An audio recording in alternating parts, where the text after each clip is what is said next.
Guys, andito kami. Hindi namin alam kung anong gagawin sa amin dito. Anong punta ba tayo? So ito, control device. Control device daw ito. So meron kaming sinasabi nilang control device, guys. So medyo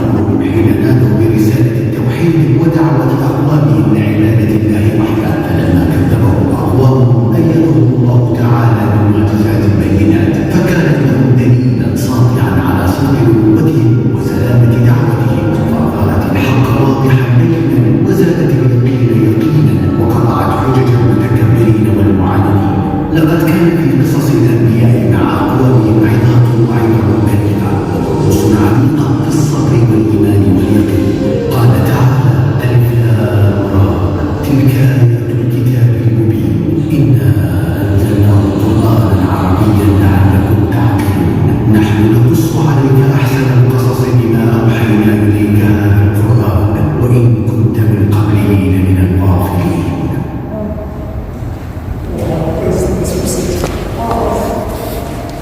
Syukran.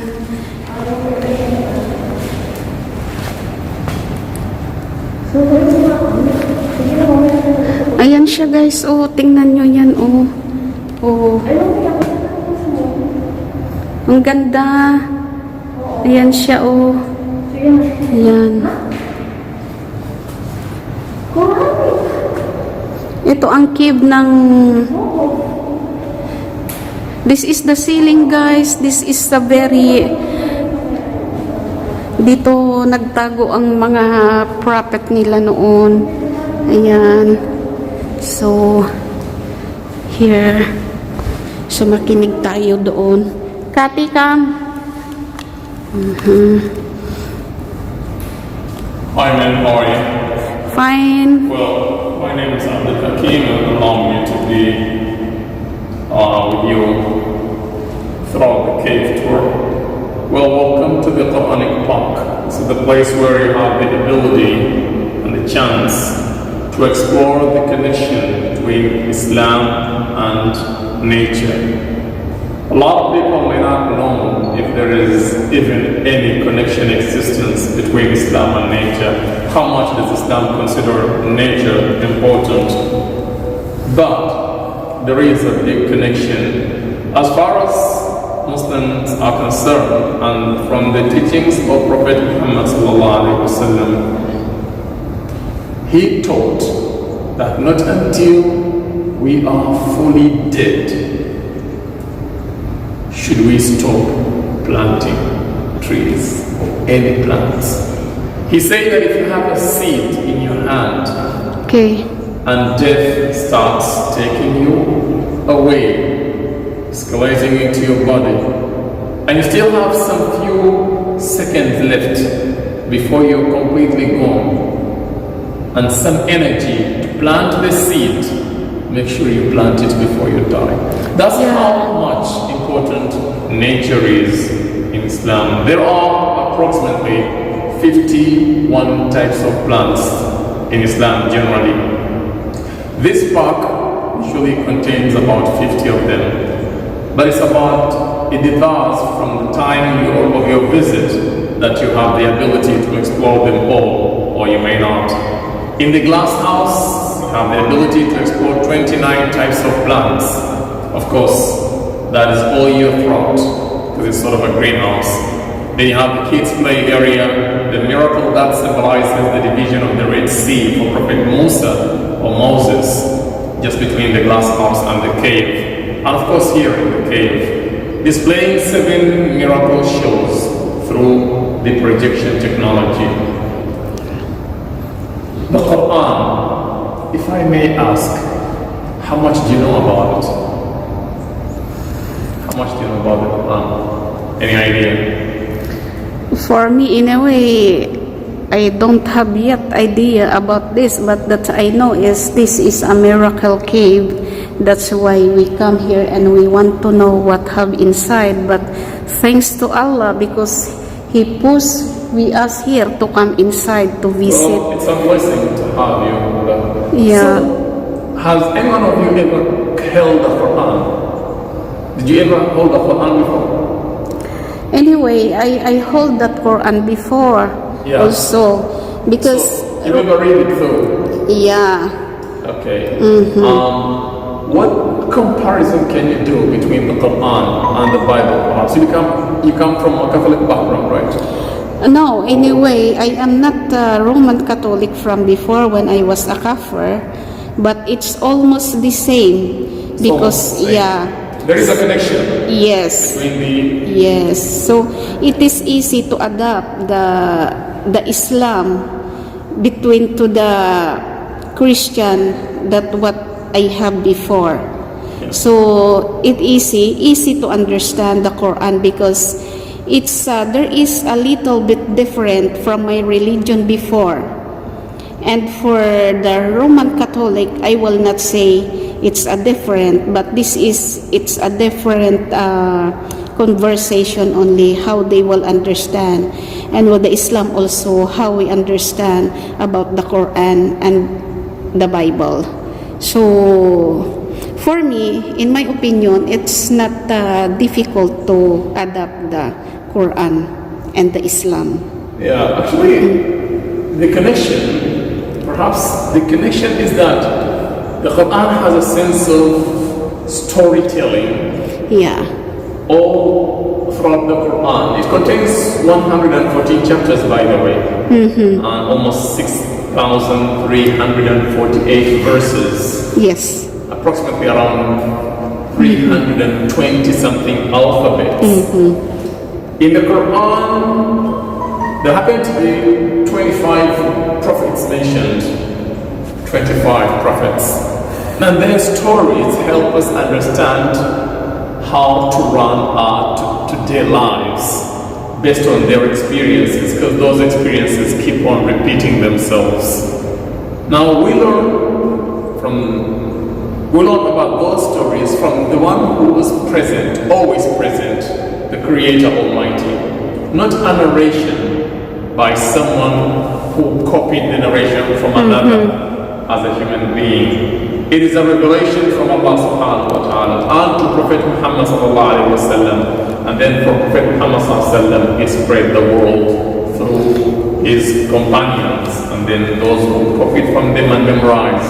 The Quran was never a writing from heaven, it is through the memorization. Now this is a part of the difference when you compare it to the Bible, whereby the Bible, it's very hard to find someone who memorized it. Or Yes. Because usually who do memorizes the Bible are the Muslims themselves. yes, because the Bible, you will search inside the Bible the next what we call this next episode. Anong tawag niya? The chapter. I mean. So not like in the Quran, if you start to read the Quran, it will be straight. You will understand properly, in my opinion. Well, yeah, actually, it does have those, back and forth, Yes. even in the Quran. But the difference may lay in the scenario of the narration, whereby in the Quran you have that sense of the reporter being present on the scene, whereby in the Bible the reporter is usually unknown, as it says, and God said. Then who was there? Who was present when God was saying? Who is telling us what God said or what God did? That is usually not in the Quran, because in the Quran it is Allah telling you what He did, and it's Allah telling you what happened before. Now, Prophet Muhammad is considered from the Islamic perspective to be the last and final prophet with revelation. But we are all messengers to those beliefs. Hence, in the Quran, totally, like we mentioned, 148 chapters. How many letters are in the Bible? You know, how many? What is the number? I don't know. Approximately. You must know. Yeah. Unless you don't care. Yeah, nobody knows about. Approximately 35 to 38 and about 40. Depends on the version of the Bible you read. The Quran are all one version. The Quran has no versions. It is one uniqueness and it is not copied into different originals. And the source is always Arabic language. The others are all called interpretations of the understood meanings of the Quran by whoever the author. And you can become a scholar yourself if you give in efforts and challenge whoever wrote the interpretation that you studied from. Because you can study Arabic and become a professional Arabic speaker and literature, and of course, you can then become a grammar expert to challenge them in grammar. That only happens when you have the original standing. Now, from the Bible, of course, there are so many versions. As you see, there are so many stories, of course, from Peter, Matthew, John, Revelation. It starts from Genesis to Revelation. Now, in the Quran, as far as Quran connection with the beliefs of before, Prophet Moses is mentioned unnumbered numbers in the Quran. Yes. Prophet Isa is mentioned, could you guess how many times? In the Quran, of course in the Bible I can't ask you, but in the Quran, in the Bible you only find him much in the New Testament. In the Old Testament you will not find him, of course. But in the New Testament, how many times? Of course, so many. And Jesus' name happens so many. In the Quran, he's mentioned 25 times in the entire Quran. But Prophet Muhammad ﷺ is only mentioned 5 times. In the Bible, I believe, as far as my knowledge is concerned, there is no chapter for Mary. Mary is mentioned about 18 times only in the entire Bible. But in the Quran, she's mentioned 38 times. MashaAllah. In the Quran, she holds a full chapter by her name, Maryam. I don't think you'll ever find that in the Bible. She doesn't. And it doesn't stop with Maryam. Even her parents hold a chapter in the Quran. It's called Ali Imran. Yeah, It that's is the why. third and the second longest. That's why Maryam, that she gave birth with the Isa Salam. So Isa Salam is a human, is a messenger of God. But some other religion, I cannot say what we call this, but it is all for me, in my opinion only. So I cannot say like this or like that. You see, what we humans need to understand. Yeah. You should come closer to your sister, it's fine. What we need to understand is that why do people always have this dialogue about faith? Because faith is what makes us what we live in. If everything we do is about what we believe in, if you believe in stones, you will always consider stones so important.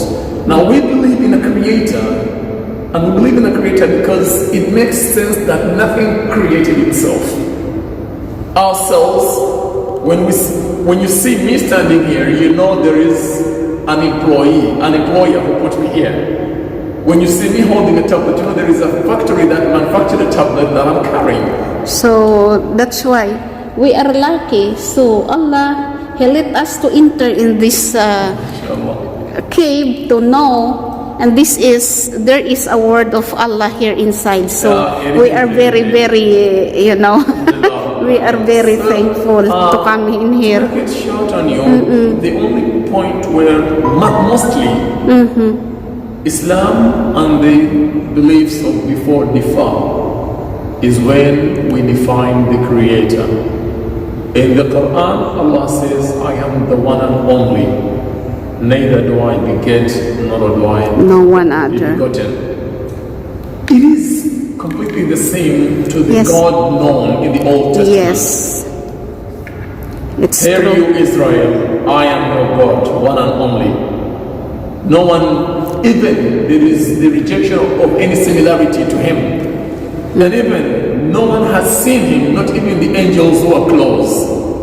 So to the Muslims, we all flow equally with those versions, with those chapters. Yes. The only problem arises when someone starts telling us that God embodied into a body and then became 3 into 1. That point is the point of where we cannot understand. How could the translation of "in the beginning it was the Word, and the Word was with God, and the Word is God"? That means three things different, and yet they are made one. In the beginning it was the Word, and the Word is with God. So if you hold a phone in your hand, the phone is with you, but you're not the same with the phone. Yes, yes, of course. Your body contains a soul, but you're not the same as the soul. You're only the same now, because Yes. it's the soul that gives you energy to move. But when time comes and you're ready to depart, to die, the body is separated from the soul, and they will not act the same. They are not co-equal. So that is the point where Muslims find it so difficult to understand something that even the Christians have failed to understand themselves. They cannot define that. We're about to watch the miracle of Prophet Sulaiman alayhi salam. He's called King Solomon, based on the Bible, of course, English. King Solomon. King Solomon, the son yeah. of Dawood. Dawood King in David. Egypt. It's gonna play only in Arabic, but I'll explain it to you in English as Pharaoh. it plays, so that you may actually get the exact story from here onwards. So allow me to turn off the lights, and then the projection will go on.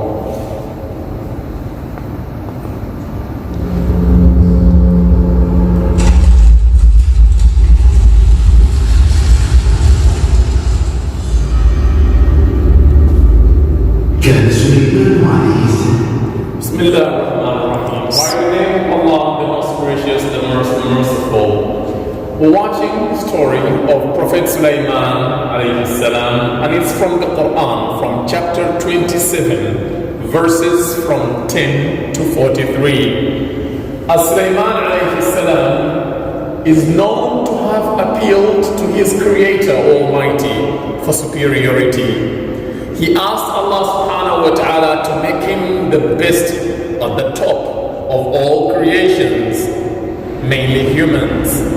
And Allah subhanahu wa ta'ala answered to his call, making him that by giving him the ability to communicate to all creations. For he could not only reach out to his fellow humans, but to the jinns, the birds, the animals, even the wind, in addition to the insects. But this time around, on this part of his story, Allah subhanahu wa ta'ala tells us about his dialogue with a bird called the hope. Hope, yeah. Sulaiman alayhi salam had called upon his army and summoned them on a parade. And as he looked through the lines, he was looking for the bird, for the hope, but he could not find it anywhere. He asked, "Where has the hope gone?" But no one could tell, for no one knew where it had left. Prophet Sulaiman alayhi salam became angry. How come no one knows where the hope had gone? And it left without permission. Immediately he placed a punishment upon its return, but only applicable if the absence was unjustifiable. But the hope reports back sooner than late, telling the Prophet of Allah that it brought him news about a kingdom beyond his awareness. A kingdom known as Sheba, today we call it Yemen, that they are rich, wealthy and strong and led by a woman. Her name is Queen Bilqis. But unfortunately, they don't worship the Creator Almighty, they worship the sun, the source of broad daylight, in addition to vitamin D, of course. So Prophet Sulaiman became angry and upset about what he heard about the kingdom. And he sent them a letter with the bird itself, commanded the bird to drop the letter onto the queen's palace and take a hide and observe how they reacted to the content. In the content was a message and a command. إِنَّهُ مِن سُلَيْمَانَ وَإِنَّهُ بِسْمِ اللَّهِ الرَّحْمَنِ الرَّحِيمِ أَلَّا تَعْلُوا عَلَيَّ وَأْتُونِي مُسْلِمِينَ. It is from Sulaiman by the name of Allah, the most gracious, the most merciful. And the command was, report to me in submission and without any arrogancy. The queen shared the message to her council. They suggested that she should send Sulaiman alayhi salam some gifts instead of submitting immediately. Hence they are a kingdom of mighty people, strong enough. Ayan guys, natapos na kami dito sa Holy Cave na sinasabi nila. Ang ganda-ganda sa loob. Talagang aral ng about sa Quran, about sa difference ng ano. Pero napakaganda kung paano nila ipinaliwanag. Walang Katoliko, walang Islam, walang anumang religion. Basta ito is about kay Jesus at about sa Diyos. So dito na kami